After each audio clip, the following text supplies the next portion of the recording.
Bonjour, bonjour.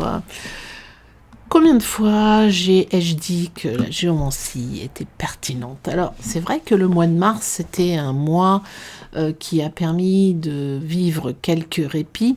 Cependant, le mois d'avril, selon les prévisions faites en décembre 2025 de la géomancie, qui, vous le savez, capte les énergies et leurs résultats manifestés dans la matière, eh bien, le mois d'avril, j'avais écrit ceci. Le mois d'avril est placé sous l'influence de la figure de la queue du dragon.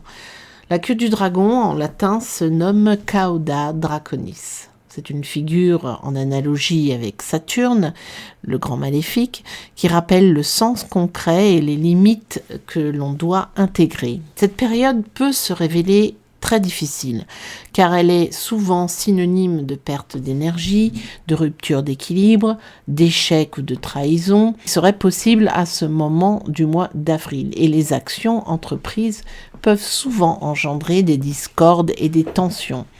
C'est une atmosphère en général lourde, propice au stress et aux contrariétés en tout genre, qui invite bien entendu à la prudence et à l'humilité.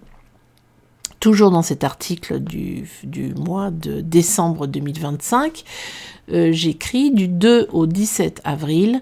C'est une période de lune décroissante et il sera judicieux, même conseillé, de lâcher prise, de se retirer un peu des combats qui, somme toute, sont inutiles et de ne pas forcer les situations. Plutôt que d'agir dans la précipitation, ce temps sera idéal pour réfléchir, trier et consolider ce qui peut l'être. Le conseil de la géomancie est d'utiliser cette période pour revenir à l'essentiel, prendre du recul et préparer le terrain pour des actions plus fructueuses dans la seconde moitié du mois et au-delà. Alors comme vous le voyez, ces prévisions du mois d'avril sont en effet assez en corrélation avec ce qui se passe actuellement. On a 3 éléments qui sont très importants qu'on retrouve en ambiance. Bien sûr, il ne faut pas passer son temps à écouter les informations, juste un minimum pour rester informé, pour pouvoir, à son niveau individuel, prendre les dispositions qui vont nous permettre de prendre ce recul.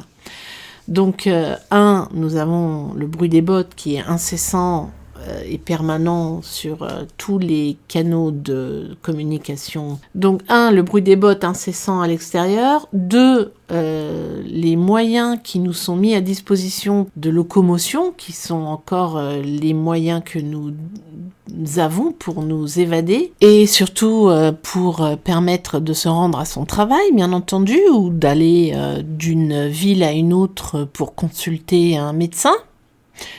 Voilà. Après, ce sera bien entendu l'énergie, puisque le prix du gaz étant indexé à celui du carburant, forcément il va augmenter, quand bien même on aurait un arrêt des hostilités à l'Est, eh bien les prix du gaz vont augmenter, donc c'est le fait de se chauffer qui va être impacté. Et également, ce qui est un énorme scandale, c'est que l'électricité dont nous disposons en France avec cette énergie nucléaire qui est unique au monde, qui est indexée sur le marché européen, ça c'est encore un autre scandale, va très certainement augmenter. Donc on nous invite à acheter des voitures électriques qui sont somme toute extrêmement chères. Eh bien, même de charger sa voiture électrique restera cher. Donc vous voyez que, nonobstant, on passe son temps à nous couper nos ailes, en fait. Donc, le maître mot de ça, puisqu'on n'a aucun impact sur cette situation-là, c'est de s'adapter. De s'adapter dans l'autonomie, de s'adapter au niveau nerveux et psychologique. Donc, ça veut dire être en retrait de toutes ces informations. C'est capital. Capital pour pouvoir continuer de travailler sur son chemin de lumière et de rester dans des vibrations le plus possible élevées. Parce que c'est ça qui nous donnera les possibilités et les solutions à nous adapter. Donc, je répète, je vais faire le blason du mois d'avril semaine par semaine. Il sera disponible, je pense, dès demain. Je vais l'écrire et essayer de faire une version audio. Mais voilà, donc pour le mois d'avril, juste un rappel global. On est toujours conforme aux prévisions de la géomancie. Souvenez-vous, j'avais écrit que les mois les plus challengeants, hein, pour pas dire les mois les plus difficiles, seront avril, mai, octobre, novembre et décembre. Voilà, donc je vous invite à relire les prévisions annuelles. Et je vous retrouve pour les prévisions semaine par semaine. À très bientôt, bye bye.